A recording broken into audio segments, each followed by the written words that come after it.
നെതർലാൻഡിൽ ഇരുന്നുകൊണ്ട് സെബാസ്റ്റ്യൻ പുന്നക്കൽ എന്ന് പറയുന്ന ഒരു വ്യക്തി, നല്ല തണ്ടിയും ശരീരവുമുണ്ട്, മക്കൾക്ക് പണിയെടുത്തിട്ട് ഭക്ഷണം കൊടുത്തൂടെ, നബി തങ്ങളെ വിമർശിച്ചുകൊണ്ടാണ് അയാൾ കാശുണ്ടാക്കുന്ന യൂട്യൂബ് വരുമാനം. നെതർലാൻഡിലെ സെബാസ്റ്റ്യൻ പുന്നക്കൽ മലയാളിയാണ്. അയാൾ നബി തങ്ങളെ എന്നും ആക്ഷേപിക്കുന്നവനാണ്. ഒരു മറുനാടൻ മാമ മലയാളിയെ പോലെ, ഇവിടുത്തെ കോളാമ്പി ഫേസ്ബുക്ക് ചാനൽ പോലെ, അതുപോലെ തന്നെ ഒരുപാട് അക്കമിട്ട് പറയാൻ ഒരുപാടുണ്ട്.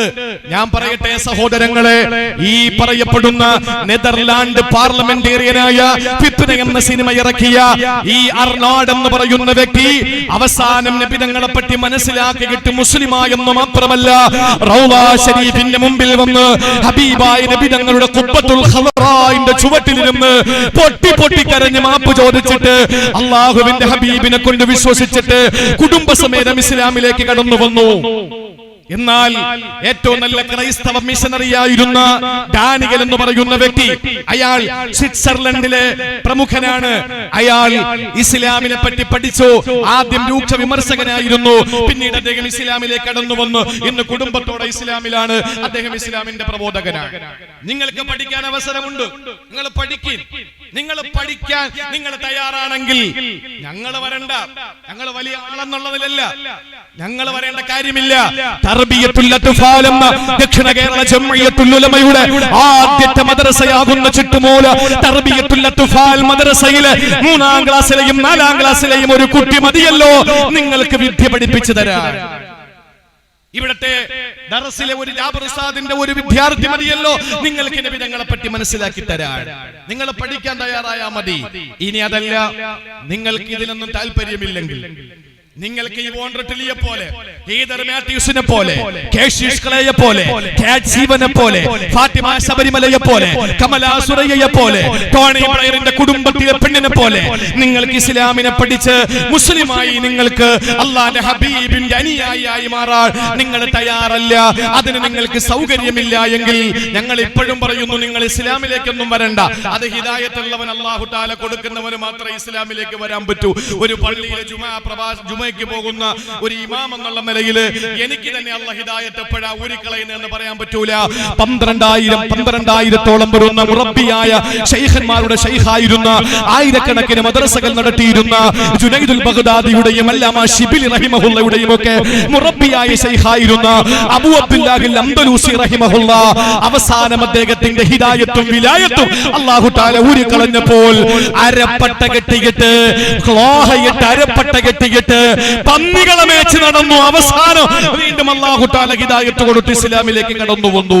12,000-ഓളം വരുന്ന മുറബ്ബിയായ ശൈഖുമാരുടെ ശൈഖായിരുന്ന, ആയിരക്കണക്കിന് ഖാൻഗാഹുകളുടെ ഗുരുനാഥനായിരുന്ന, ആയിരക്കണക്കിന് മദ്രസകൾ നടത്തിയിരുന്ന, നിരവധി ഉലമാക്കളുടെ മുറബ്ബിയായ ശൈഖായിരുന്ന അബൂ അബ്ദുല്ലാഹിൽ അംദലൂസിയുടെ ശിഷ്യന്മാരാണ് ജുനൈദുൽ ബഗ്ദാദിയും അല്ലാമ ശിബിലി റഹിമഹുള്ള അടക്കമുള്ളവര്. അവസാനം ഒരു ക്രിസ്തീയ പെണ്ണിനെ വിവാഹം കഴിക്കണമെന്ന് പറഞ്ഞ് ആ പെണ്ണിന്റെ പിതാവിന്റെ മുമ്പിൽ ചെന്ന് കാലു പിടിച്ച് അയാൾ വെച്ച ഡിമാൻഡുകൾ അംഗീകരിച്ച് പന്നിയെ മേച്ചുകൊണ്ട് നടന്നു. അദ്ദേഹം ദഅവത്ത് നടത്തുന്ന ഊന്നുവടി പന്നിയെ മേയ്ക്കാൻ വേണ്ടി ഉപയോഗിച്ചു. അദ്ദേഹം ധരിച്ചിരുന്ന കന്തൂറയുടെ അരഭാഗത്ത് അരപ്പട്ട കെട്ടിയിട്ട് ഒരു മാർപ്പാപ്പയെ പോലെ നടന്നിരുന്നു. അവസാനം അദ്ദേഹത്തിന് പഠിച്ച ഖുർആനിന്റെ ഒരായത്ത് പോലും ഓർമ്മയില്ലാതെയായി. അവസാനം ഹദീസുകൾ 30,000-ഓളം ഹദീസ് മനപ്പാടമുണ്ടായിരുന്ന അദ്ദേഹത്തിന്റെ ഒരു ഹദീസ് പോലും അദ്ദേഹത്തിന് മനപ്പാടമില്ലാതെ പോയി. അവസാനം അല്ലാഹു ഹിദായത്തും വിലായത്തും തിരിച്ചു കൊടുത്തു. അദ്ദേഹം വിശുദ്ധ ഖുർആൻ മനനം ചെയ്തു. ആ ഹദീസുകൾ വീണ്ടും മനപ്പാടമാക്കി. അതുകൊണ്ട് ഹിദായത്ത് അല്ലാഹു തആല ആർക്കാ ഊരുന്നെന്ന് പറയാൻ പറ്റൂല. അതുകൊണ്ട് നിങ്ങൾ മുസ്ലിം ആകണമെന്ന് ഞങ്ങൾക്ക് അഭിപ്രായമില്ല. ആർഎസ്എസ്കാരാ, നിങ്ങളൊരു ഹിന്ദുവായി ജീവിക്കും, നിങ്ങളൊരു ഹിന്ദുവായി ജീവിക്കും. ക്രിസ്ത്യാനികളെ നിങ്ങളൊരു ക്രിസ്ത്യാനിയായി ജീവിക്കും. സമാധാനം നമുക്ക് പങ്കിട്ടെടുക്കാം. എത്ര മനോഹരമാണ്. നാൽക്കവലയാകുന്ന ഈ ചിറ്റുമൂല ജംഗ്ഷനിൽ നിൽക്കുമ്പോ ഇവിടെ ചർച്ചുണ്ട്, എനിക്കറിയാം. ഇവിടെ അമ്പലവുമുണ്ട്, നന്നായിട്ടറിയാം. സഹോദരങ്ങളെ, അതിന്റെയൊക്കെ മുന്നിലൂടെ സൈക്കിൾ ചവിട്ടി പോയിട്ടുള്ള ആളാണ് ഞാൻ. പറയുന്നു, ഈ ചർച്ചും ഈ അമ്പലവും ഈ മസ്ജിദും ഒക്കെ ഇവിടെ നിലനിൽക്കുന്നത് ഇവിടുത്തെ ഹിന്ദുക്കളും ക്രിസ്ത്യാനികളും മുസ്ലിമീങ്ങളും ഇവിടെ സഹോദരങ്ങളെ പോലെ കഴിയുന്നത്. അത് മതി. ഇവിടെ മുസ്ലിങ്ങൾ മാത്രം മതി എന്ന് പറയുന്നവനെ ടിക്കറ്റ് എടുത്തിട്ട് പോകുന്നല്ലോ ശിഹാബ് ചേറ്റൂര്, അദ്ദേഹത്തിന്റെ കൂടെ അങ്ങ് വിട്ടേക്ക്, അങ്ങ് മദീനയിൽ പോട്ടെ. ഇവിടെ വേണ്ട, ഇവിടെ വേണ്ട. ഇവിടെ ഹിന്ദു രാജ്യമാക്കണമെന്ന് പറയുന്നവന് വേറെ എങ്ങോട്ടെങ്കിലും പറഞ്ഞു വിട്ടേക്കണം. ഇവിടെ ക്രൈസ്തവ രാജ്യമാക്കണമെന്ന് പറയുന്നവന് അവനെ അവന്റെ വഴിക്ക് വിട്ടേക്കണം. ഇവിടെ ഹിന്ദുവും മുസ്ലിമും ക്രിസ്ത്യാനിയും തോളോട് തോളെ നിൽക്കുന്ന മഴവിൽ മനോഹരിതയിൽ ഇവിടെ ജീവിക്കാൻ പറ്റുന്നവരുടെ ജീവിച്ചാൽ മതി. സഹോദരങ്ങളെ, ഈ ഇന്ത്യ മഹാരാജ്യത്ത് നിങ്ങൾക്ക് വീണ്ടും വിമർശിക്കാൻ നിങ്ങൾ തീരുമാനിച്ചാൽ നിങ്ങൾ ഇസ്ലാമിലേക്ക് വരണമെന്ന് പറയുന്നില്ല. നിങ്ങളൊരു ഹിന്ദുവായി ക്രിസ്ത്യാനിയെ നിങ്ങൾ ജീവിക്കുക, മുസ്ലിമായി ജീവിക്കുക. എന്നിട്ട് അള്ളാഹുവിന്റെ ഹബീബിനെ കൂടുതൽ പഠിക്കാൻ തയ്യാറാകുക. നിങ്ങൾക്കൊരു അവസരമുണ്ട്, ആ അവസരമാണ് ഞാൻ പറഞ്ഞത്. അതല്ല ഇനിയും നിങ്ങൾ ഇത് നിർത്തുന്നില്ല എങ്കിൽ ഒരൊറ്റ കാര്യം കൂടി ഞാൻ പറഞ്ഞ് അവസാനിപ്പിക്കട്ടെ. നിങ്ങൾ നിർത്തുന്നില്ലെങ്കിൽ ഒരു താക്കീതാണ്, ഇതൊരു താക്കീതാണ്, ശക്തമായ താക്കീതാണ്. അള്ളാഹുവിന്റെ റസൂലിന്റെ മുന്നിൽ വന്നൊരു ക്രിസ്ത്യാനി മുസ്ലിമായി, നബി തങ്ങളുടെ ഒരു സഹാബിയായി, അദ്ദേഹം നബി തങ്ങളുടെ റൈറ്ററായി, നബി തങ്ങളുടെ കാത്തിബുൽ വഹിയായി, വഹി എഴുതി വെക്കുന്ന ഒരാളായി, നബി തങ്ങൾക്ക് വലിയ പ്രിയമായി, അദ്ദേഹം നബി തങ്ങളുടെ സതീർത്ഥ്യനായി, നബി തങ്ങളുടെ സഖാവായി. അവസാനം വീണ്ടും അദ്ദേഹം കൺവെർട്ട് ചെയ്തിട്ട് ക്രൈസ്തവ മതത്തിലേക്ക് പോയി. എന്നിട്ട് അവിടെ ചെന്നിട്ട് പറഞ്ഞ എന്താണെന്നറിയോ? ഈ മുഹമ്മദിന് ഞാൻ എഴുതി കൊടുത്തതല്ലാതെ ഒരു ചുക്കും അറിയില്ല എന്ന് പറഞ്ഞു. മുഹമ്മദിന് ഒന്നും അറിയില്ല, ഞാൻ എന്തെഴുതി കൊടുത്തു അതല്ലാത്ത ഒന്നും മുഹമ്മദിന് അറിയൂല. മുസ്തഫ നബി തങ്ങൾ ഒരു അക്ഷരവും മിണ്ടിയില്ല, നബി തങ്ങളുടെ സഹാബത്ത് ഒന്നും മിണ്ടിയില്ല. കുറെ നാള് കഴിഞ്ഞ് ഇയാള് ചത്തു. ആളുകൾ കൊണ്ടുവന്ന് കുഴികുട്ടി അടക്കി. പിറ്റെന്ന് നേരം വെളുത്ത് പ്രഭാത കിരണം പൊട്ടി വിടർന്നപ്പോ കിഴക്കന് ചക്രവാളത്തിൽ അതിന്റെ അരുണന്റെ കിരണങ്ങൾ പ്രകടമായപ്പോ ഇയാളുടെ ബോഡി റിജക്ട് ചെയ്തു, ഭൂമി സ്വീകരിച്ചില്ല. ആളുകൾ പറഞ്ഞ് മുഹമ്മദിന്റെ അനുയായികൾ ചെയ്തതാണ്. ഒന്നും മിണ്ടിയില്ല, പ്രതികരിച്ചില്ല. വലിയ കുഴികുട്ടി അടക്കി. രണ്ടാം ദിവസവും ഭൂമി പുറത്തള്ളി, മൂന്നാം ദിവസവും പുറന്തള്ളി. ആകാശത്തിനപ്പുറത്തുള്ള ദൈവത്തിന്റെ ഈശ്വരന്റെ ഇടപെടലാണ് എന്ന് മനസ്സിലാക്കിയിട്ട് ജനങ്ങൾ ആ ബോഡി ഉപേക്ഷിച്ചു. എന്താ? ഹബീബായ നബി തങ്ങളെ വിമർശിക്കാൻ നിങ്ങൾ നിന്നാൽ നിങ്ങൾക്ക് മരിച്ചിട്ട് കുഴിയിൽ പോലും കിടക്കാൻ കഴിയില്ല. ഞങ്ങൾ അക്രമോത്സകരാകുമെന്നല്ല ഈ പറയുന്നത്. ഞങ്ങൾ എവിടെയെങ്കിലും കലാപം ഉണ്ടാക്കിയോ? കേരളത്തിൽ ദക്ഷിണ കേരള ജമിയത്തുൽ ഉലമയുടെ പ്രവർത്തകർ തൊടിയൂർ ഉസ്താദ് പറഞ്ഞ ഇറങ്ങൂലേ വടിയും തടിയുമായിട്ട്? മഹാനായ സയ്യിദുൽ ഉലമ ജിഫരി മുത്തുക്കോയ തങ്ങൾ പറഞ്ഞാൽ സമസ്തയുടെ മക്കൾ ഇറങ്ങൂലേ? മഹാനായ ശൈഖുന കാന്തപുരം അബൂബക്കർ ഉസ്താദ് പറഞ്ഞാൽ സമസ്തയുടെ എപി സമസ്തയുടെ മക്കൾ ഇറങ്ങൂലേ? ചിന്തിച്ചു നോക്ക്. അല്ലാമ മൗലാന നജീബ് മൗലവി ഉസ്താദ് അവர்கள் പറഞ്ഞാൽ സംസ്ഥാനങ്ങളുടെ മക്കൾ ഇറങ്ങൂലേ? അബ്ദുൽ അസീസ് സാഹിബ് പറഞ്ഞാൽ ജമാഅത്ത് ഇസ്ലാമിയുടെ പ്രവർത്തകർ ഇറങ്ങൂലേ? ഹുസൈൻ സലഫി പറഞ്ഞാൽ, ബാലുശ്ശേരി പറഞ്ഞാൽ മുജാഹിദ് പ്രവർത്തകർ ഇറങ്ങൂലേ?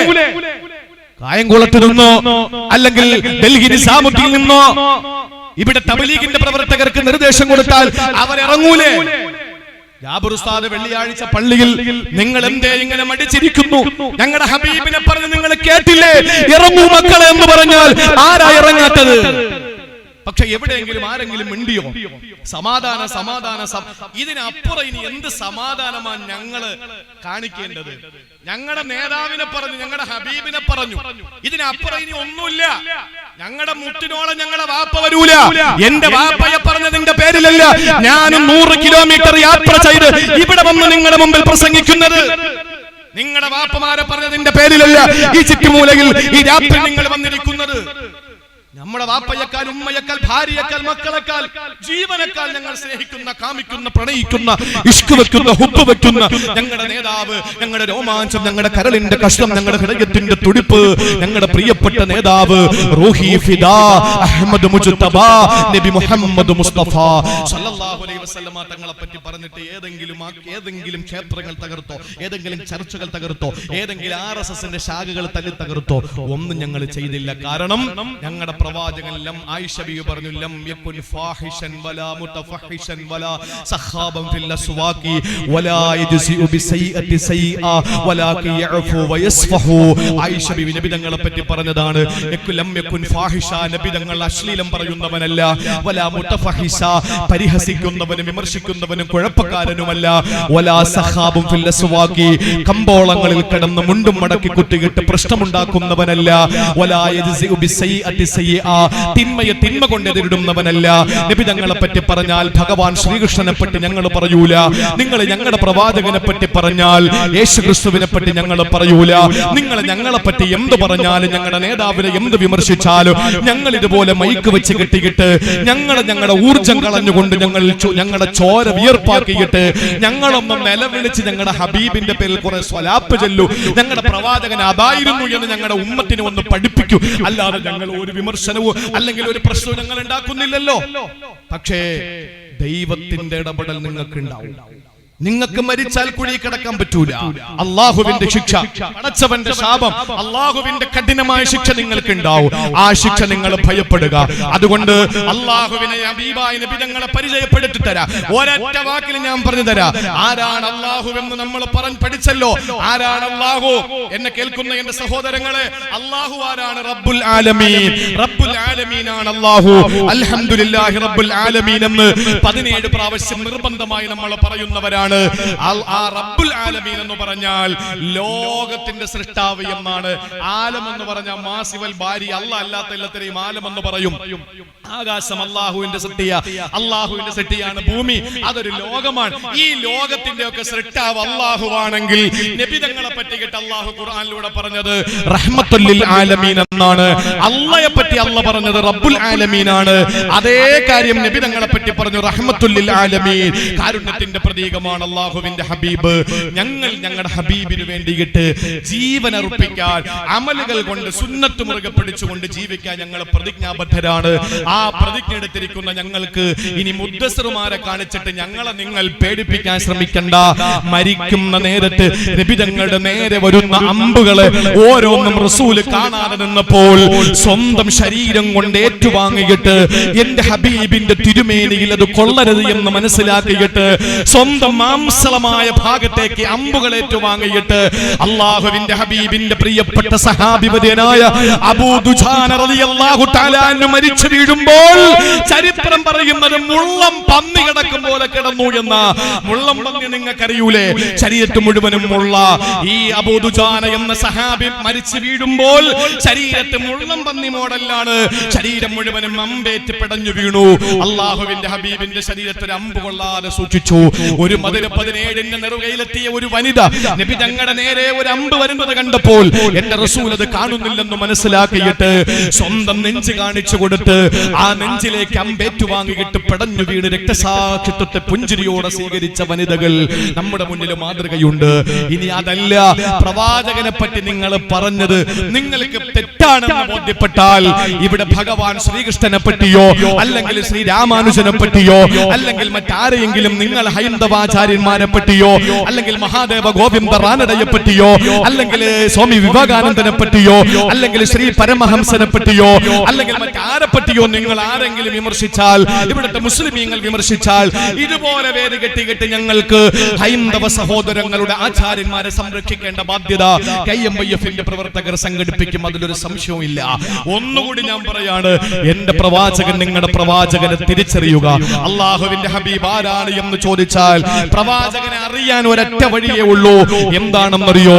ഈ സദസ്സിൽ നിന്ന് പിരിഞ്ഞു പോകുമ്പോ അല്ലെങ്കിൽ എന്നെക്കാൾ ബുദ്ധിശക്തിയും ഓർമ്മശക്തിയും വാക്സാമർത്ഥ്യമുള്ള ഒരു നല്ല പ്രഭാഷകന്റെ മുമ്പിൽ നിന്ന് ഒരു 20 വർഷം നിങ്ങൾ നബി തങ്ങളെ പറ്റി പഠിച്ചിട്ട് നിങ്ങൾ സദസ്സിൽ നിന്ന് ഇറങ്ങി പോകുമ്പോ ആരെങ്കിലും ചോദിക്കുന്നു നിങ്ങൾക്ക് നബി തങ്ങളെ മനസ്സിലായോ?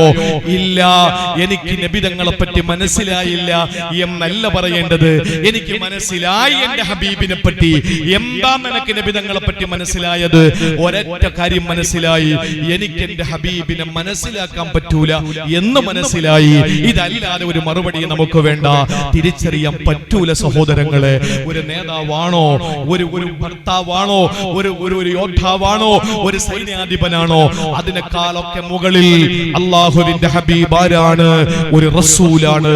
അള്ളാഹുവിന്റെയും നമ്മുടെയും ഇടയിലുള്ള ഒരു ദൂതനാണ്. ആ പ്രവാചക പ്രഭുവിനെ ജീവനോളം സ്നേഹിച്ച് സുന്നത്ത് മുറുകെ പിടിക്കാൻ അതുകൂടി ഞാൻ ഓർമ്മപ്പെടുത്തുകയാണ്. മുആദ് ബിൻ ജബൽ റളിയല്ലാഹു അൻഹു ഭാര്യ വസൂരി പിടിപെട്ട് മരണപ്പെട്ടു. ഇന്ന് ഈ കോവിഡ് പോലെ വലിയ രൂക്ഷമായ രോഗമായിരുന്നു അന്ന്. ആ വസൂരി പിടിപെട്ട് മരണപ്പെടുന്ന മുആദ് ബിൻ ജബലിന്റെ പ്രിയപ്പെട്ട ഭാര്യ മരണപ്പെട്ട് 90 ദിവസം കഴിഞ്ഞ് 3 മാസം കഴിഞ്ഞപ്പോൾ മുആദ് ബിൻ ജബൽ റളിയല്ലാഹു അൻഹുവിനും വസൂരി പിടിപെട്ടു. അദ്ദേഹം മരണാസന്നനായി കിടക്കുമ്പോൾ മദീനത്തുൻ നബവിയിൽ നിന്ന് ആളുകൾ ഓടി അടുത്തെത്തിയിട്ട് എന്തെങ്കിലും വസിയത്തുണ്ടോ എന്ന് ചോദിച്ചപ്പോൾ മരണാസന്നനായി കിടക്കുന്ന മുആദ് ബിൻ ജബൽ റളിയല്ലാഹു അൻഹു പറഞ്ഞു, എനിക്കൊരൊറ്റ ആഗ്രഹമേ ഉള്ളൂ. എന്താണ്? എനിക്കൊരു വിവാഹം കഴിക്കണം. എന്താ നിങ്ങൾ ഈ പറയുന്നത്? മരണക്കിടക്കയിൽ നിങ്ങൾക്ക് കല്യാണം കഴിക്കണമെന്ന മോഹോ? എന്റെ ശരീരത്തിന്റെ ഞരമ്പുകളുടെ ദാഹം തീർക്കാനല്ല. ഇന്നി അക്റഹു അൻ അൽഖല്ലാഹ അസ്ബാ. ഞാൻ റബ്ബിനെ കണ്ടുമുട്ടുമ്പോൾ ഒരു വിഭാര്യനായി, ഭാര്യയില്ലാത്തവനായി എന്റെ പടച്ചവനെ കണ്ടുമുട്ടാൻ എനിക്ക് വെറുപ്പാണ്. എന്റെ ഭാര്യ മരിച്ചു 90 കഴിഞ്ഞില്ലേ, ഞാൻ മരിച്ച റബ്ബിന്റെ അടുത്തെത്തുമ്പോ എന്റെ ഹബീബിന്റെ ഒരു സുന്നത്ത് മുറുകെ പിടിക്കാതെ വന്നവനാണ്, ഭാര്യയില്ലാതെ വന്നവനാണെന്ന് എന്റെ റബ്ബിനോട് പറഞ്ഞാൽ അത് മോശമല്ലേ? അതുകൊണ്ടൊന്ന് നിക്കാഹ് കഴിച്ച് തന്നാ മതി, എനിക്ക് കാണുക പോലും വേണ്ട എന്ന് പറഞ്ഞിട്ട് മരണാസന്നനാകുമ്പോഴും ഈ സുന്നത്ത് മുറുകെ പിടിക്കാനുള്ള വ്യഗ്രത. നാളെ പ്രഭാതമാകുമ്പോ നിന്നെ തൂക്കിലേറ്റുമെന്ന് പറഞ്ഞപ്പോൾ മഹാനായ ഖുബൈബ് ബിൻ അദ്വി റളിയല്ലാഹു തആല അൻഹു ഒരു കത്തി തരുമോ എന്ന് ചോദിച്ചു മക്കക്കാരോട്. എന്തിനാ കത്തി എന്ന് ചോദിച്ചപ്പോൾ പറഞ്ഞത് ആ കത്തി കൊണ്ട് ആത്മഹത്യ ചെയ്യാനായിരുന്നില്ല, അള്ളാഹുവിന്റെ ഹബീബിന്റെ സുന്നത്ത് മുറുകെ പിടിച്ച് എനിക്ക് മരിക്കാനാ. എന്റെ കൈകാലുകളിലെ നഖങ്ങളിലെ കൈവിരലുകളിലെ നഖം വെട്ടിക്കളയണം, എന്റെ ദാടിയും മീശയും ഒക്കെ ഒന്ന് ഒതുക്കണം, എന്നിട്ട് എനിക്ക് നാളെ മരിക്കണമെന്ന് തലേ ദിവസത്തിന്റെ രാത്രിയിൽ പിറ്റം രാവിലെ മരിക്കാൻ വേണ്ടിയിട്ട് മരണത്തിന്റെ മണിക്കൂറുകൾക്ക് മുമ്പ് ഒരു കപ്പിതാ ഞാനൊന്ന് നഖം വെട്ടിയിട്ട് എന്റെ റസൂലിന്റെ സുന്നത്ത് മുറുകെ പിടിക്കട്ടെ എന്ന് പറഞ്ഞ മഹാനായ ഖുബൈബ് ബിൻ അദി റളിയല്ലാഹു അൻഹുവിന്റെ പിന്തലമുറക്കാര് നമുക്കൊരു അവസരമാണ്. അല്ലാഹുവിന്റെ ഹബീബിന്റെ സുന്നത്ത് മുറുകെ പിടിക്കുക, അല്ലാഹുവിന്റെ ഹബീബിന്റെ സുന്നത്തിന്റെ വക്താക്കളായി മാറുക, നബി തങ്ങളെ പറ്റി മനസ്സിലാക്കുക. ഹൈന്ദവ, ക്രൈസ്തവ, മറ്റുള്ള ഇതര സമൂഹത്തിലെ സഹോദരങ്ങളോട് സന്തോഷത്തോടെ സാഹോദര്യത്തോടെ ബന്ധപ്പെടുക. ഇസ്ലാമിനെതിരെ ഏവൻ ശബ്ദിച്ചാലും ഒന്ന് ഉറക്കെ കരയാനെങ്കിലും നമ്മൾ സ്വയം ഒന്ന് പരിവർത്തനം നടത്തുക. അല്ലാഹു തൗഫീഖ് നൽകട്ടെ എന്ന് ആത്മാർത്ഥമായി ഞാൻ ദുആ ചെയ്തുകൊണ്ട് എല്ലാവർക്കും ഹൃദയത്തിന്റെ ഭാഷയിൽ പ്രവാചകനെ അറിയുക എന്ന KMYF-ന്റെ ഈ പരിപാടി സംഘടിപ്പിച്ച ഇതിന്റെ പ്രിയപ്പെട്ട പ്രവർത്തകരുടെ വാക്കുകൾ കേട്ട് നിങ്ങൾ ഇവിടെ എത്തിച്ചേർന്ന ഓരോരുത്തരോടും എല്ലാ അർത്ഥത്തിലും പിന്നെ നന്ദി രേഖപ്പെടുത്തിക്കൊണ്ട് ഇൻഷാ അല്ലാഹ് 2022 ജൂൺ 26 മുതൽ 2023 ജൂൺ 26 വരെ ലഹരി വിരുദ്ധ വർഷാചരണമായി KMYF ഒരു വലിയ സംവിധാനം തന്നെ, ഒരു വലിയ സന്ദേശം തന്നെ. ലഹരി നമുക്കറിയാലോ, ലഹരി വലിയ പ്രശ്നമായി കൊണ്ടിരിക്കുന്ന സമയമാണ്. അതുകൊണ്ട് ലഹരി വിരുദ്ധ വർഷാചരണമായി ഒരു കൊല്ലം നീണ്ടു നിൽക്കുന്ന അവരുടെ ആചരണമാണ്. അതിലൊക്കെ നിങ്ങൾ പങ്കാളികളാകണം.